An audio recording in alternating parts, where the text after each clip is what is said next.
Pria parubaya itu berubah menjadi abu, dan seluruh anggota suku ditelan oleh guntur. Saya tidak tahu berapa lama waktu yang dibutuhkan, namun guntur menghilang dan suasana berubah menjadi sunyi senyap. Tanah dipenuhi mayat dan bau darah. Chen Ping melepaskan perisai emasnya, wajahnya menjadi pucat dan dia tampak sangat lemah. Untuk menyelamatkan puluhan orang ini, Chen Ping hampir menggunakan seluruh kekuatannya. Jika dia ingin menyelamatkan orang lain, Chen Ping tidak memiliki kemampuan sebanyak itu. Kenapa? Kenapa kau tidak menyelamatkan pemimpin klan kami? Kau jelas bisa melakukannya. Pemuda berpakaian putih itu melotot ke arah Chen Ping dan mulai menuduh Chen Ping.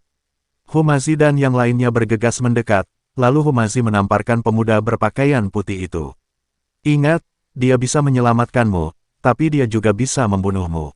Humazi selesai berbicara, lalu mendukung Chen Ping dan berkata, apakah kamu baik-baik saja?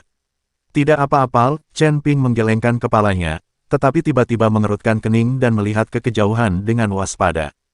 Mereka datang, Chen Ping berkata dengan ekspresi serius. Ayo pergi. Humazi juga merasakannya, dan segera membawa Chen Ping dan yang lainnya pergi melihat ini. Puluhan kultivator dari klan Wuyu segera mengikuti. Tepat saat orang-orang itu pergi, 3 sosok berjubah hitam muncul. Melihat mayat-mayat di tanah, mereka bertiga tersenyum puas.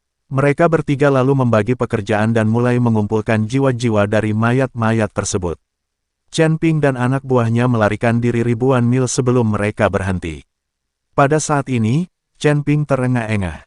Dia telah menghabiskan terlalu banyak energi sekarang dan tidak punya waktu untuk mengisi kembali energinya. Bagaimana dia bisa berlari sejauh itu? Sepertinya tubuhku masih perlu latihan. Kalau tidak, aku tidak akan bisa melihat kesengsaraan guntur berwarna darah dan mencapai tingkat keempat. Chen Ping merasakan kelelahan dan rasa sakit di tubuhnya dan berkata dengan emosi yang dalam. Chen Ping memutuskan untuk mencari kesempatan untuk memperoleh teknik pemumian tubuh Savage agar tubuhnya lebih kuat. Kekuatannya meningkat terlalu cepat selama periode ini, dan latihan fisik Chen Ping jelas tidak dapat mengimbanginya. Selain itu, Raja Iblis Awan Merah merasukinya berkali-kali, menyebabkan tubuhnya penuh luka. Chen Ping harus memperbaiki tubuh fisiknya sesegera mungkin. Rekan Taois, terima kasih telah menyelamatkan hidupku. Gadis itu datang dan mengucapkan terima kasih kepada Chen Ping. Buat apa berterima kasih padanya? Dia melakukan ini karena dia mengambil semua sumber daya kita. Ini kesepakatan. Tidak perlu berterima kasih padanya. Lagi pula, dia bisa saja menyelamatkan pemimpin klan, tapi dia hanya berdiri dan menonton. Orang seperti itu sama sekali tidak punya belas kasihan. Pria berpakaian putih itu melotot ke arah Chen Ping seolah-olah dia adalah musuh. Tutup mulutmu. Gadis itu marah sekali dan membentak pemuda berpakaian putih itu. Chen Ping menatap dingin ke arah pemuda berpakaian putih itu, lalu melambaikan tangannya ringan, dan tas penyimpanan yang tak terhitung jumlahnya muncul di depan semua orang. Yang mana di antara ini tas penyimpananmu? Chen Ping bertanya pada pemuda berpakaian putih itu.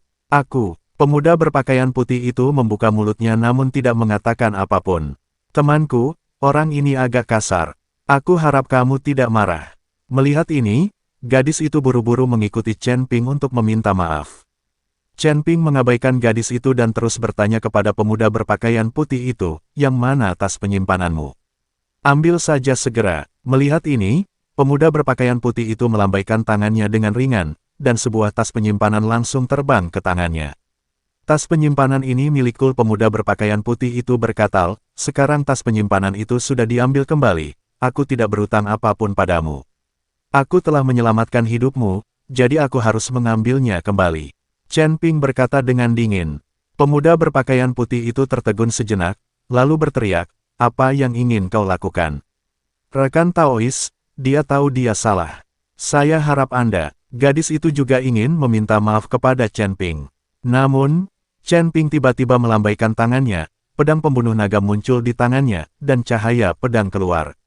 Pemuda berpakaian putih itu tidak sempat bereaksi dan kepalanya langsung terpenggal. Melihat kepala pemuda berpakaian putih itu jatuh, puluhan biksu semuanya terkejut, lalu melotot ke arah Chen Ping. Orang-orang ini ingin menyerang Chen Ping, tetapi diheritikan oleh gadis itu. Tidak seorang pun diizinkan untuk bergerak. Ini adalah kesalahannya sendiri. Teman Tao ini tidak melakukan kesalahan apapun. Gadis itu berteriak untuk menghentikan orang-orang ini. Chen Ping hanya melirik mereka dengan dingin, aku telah menyelamatkan nyawa kalian, aku dapat mengambilnya kembali kapan saja. Jika kalian tidak ingin hidup lagi, maka ambil kembali tas penyimpanan kalian.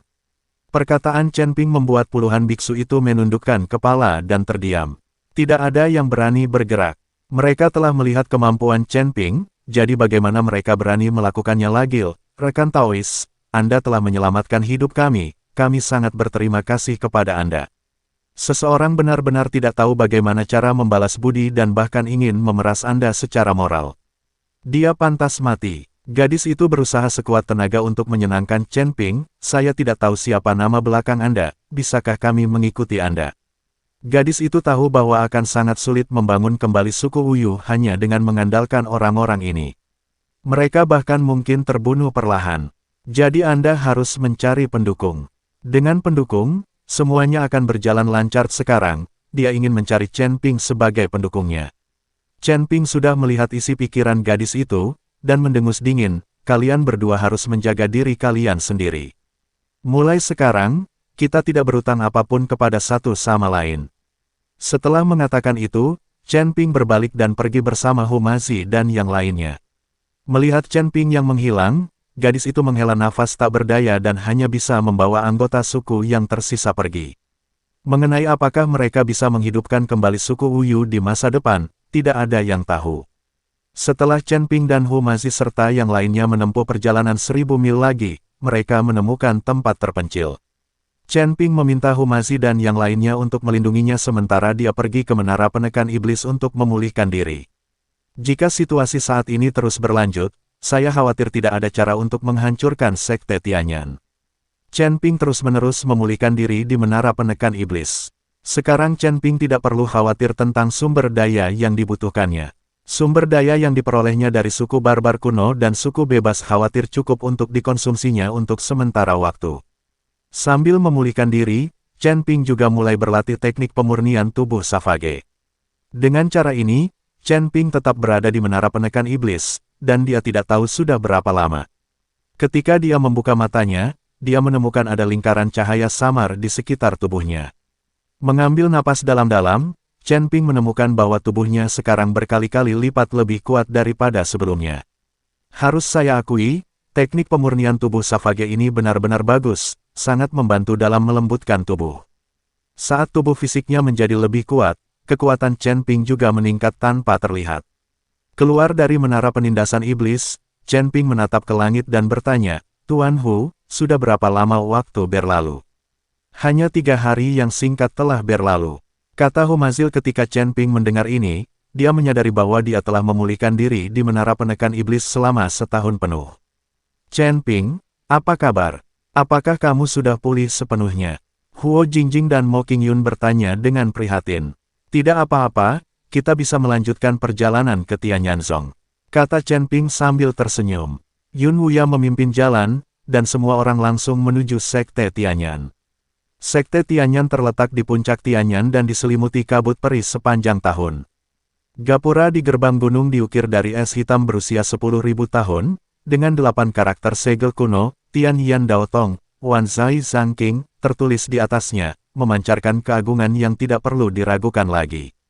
Ketika Chen Ping dan rekan-rekannya muncul di Dao Dao Ping di kaki gunung, mereka langsung dihentikan oleh 2 murid penjaga gerbang berjubah Tao Putih Bulan. Kultivator mana yang telah memasuki wilayah Sekte Tianyan? Murid yang terkemuka melirik ke arah Chen Ping dan mengarahkan pandangannya ke arahnya. Melihat aura Chen Ping yang terkendali dan dia tidak menunjukkan fluktuasi yang menakutkan dalam kultivasinya, nadanya tiba-tiba menjadi sedikit menghina. Sekte Tianyan saya adalah sekte besar, dan kami tidak menerima beberapa orang sembarangan. Jangan masuk tanpa izin, dan segera pergi. Hu Mazi hendak melangkah maju untuk membantah, tetapi Chen Ping mengangkat tangannya untuk menghentikannya. Chen Ping mengangkat matanya untuk melihat gerbang gunung yang menjulang tinggi, dan lengkungan dingin muncul di sudut mulutnya. Katakan pada manajer Sekte Tianyanmu untuk keluar, aku akan mengambil kepalanya. Begitu kata-kata itu terucap, udara di sekitar mereka tiba-tiba membeku. Kedua murid itu mula-mula tertegun, lalu tertawa terbahak-bahak. Hahaha, dari mana orang gila ini datang? Beraninya kau berbicara omong kosong di depan Sekte Tianyan. Kultivasimu hanya pada level kelima dari alam abadi yang tersebar. Aku khawatir kepalamu ditendang oleh seekor keledai. Beraninya kau datang dan membuat masalah. Salah satu murid melambaikan tangannya dengan tidak sabar dan mengeluarkan sebilah pedang hijau kecil, dengan ujung pedang diarahkan langsung ke dahi Chen Ping. Cepat keluar dari sini, atau jangan salahkan aku karena bersikap kejam. Aku akan membiarkanmu merasakan kekuatan ilmu pedang Sekte Tianyan. Chen Ping bahkan tidak repot-repot mengangkat matanya, tetapi auranya bergerak sedikit, berdengung. Tekanan tak terlihat mengalir turun seperti bima sakti di langit, seketika menutupi seluruh Wendaoping. Dua murid tingkat ke-6 dari alam Sanxian merasakan suatu kekuatan bagaikan gunung yang menekan mereka. Dia jatuh berlutut dengan dua bunyi gedebuk, tulang-tulangnya berderak karena beban, darah mengucur dari mulutnya, dan pedang hijau kecil itu jatuh ke tanah dengan bunyi berdenting, pecah menjadi bubuk. Kau, siapa kau? Salah seorang murid bertanya dengan ngeri. Chen Ping tidak menjawab, tetapi hanya memberi pandangan sekilas. Tubuh murid itu langsung meledak, dan darah berceceran di sekujur murid lainnya. Murid yang lain begitu ketakutan sehingga dia membenturkan dahinya dengan keras ke lempengan batu dan berkata, "Senior, tolong ampuni nyawaku. Senior, tolong ampuni nyawaku." Chen Ping berjalan melewati murid itu dengan acuh tak acuh tanpa berhenti sejenak diam. Saat Chen Ping dan rombongannya melangkah ke gerbang gunung, para pengikut yang berpatroli di sepanjang jalan berseru kaget saat melihat apa yang terjadi, dan seseorang segera membunyikan lonceng emas untuk membunyikan alarm. Ding, ding, ding, ding. Lonceng yang bergema di puncak Tianyan berbunyi, mengejutkan para tetua yang sedang mundur. Segera, 5 aliran cahaya melesat keluar dari berbagai tempat di puncak Tianyan dan mendarat di depan Chen Ping. Pemimpinnya adalah seorang pria tua berambut putih dan berwajah muda, mengenakan jubah tau berwarna kuning aprikot dan liontin giok berukir kata-kata, Elder Tianyan tergantung di pinggangnya. Dia tidak lain adalah Elder Zhao, yang bertanggung jawab atas hukuman di Sekte Tianyan dan memiliki tingkat kultivasi alam abadi tingkat 8. Tatapan mata tetua Zhao bagaikan kilat, menyapu Chen Ping dan kelompoknya, dan akhirnya jatuh pada Chen Ping, sedikit mengernyit, "Siapa kamu? Mengapa kamu masuk tanpa izin ke sekteku dan melukai murid-muridku?" Dia dapat merasakan aura yang tak terduga dari Chen Ping, yang bukan merupakan alam abadi longgar tingkat kelima seperti yang terlihat.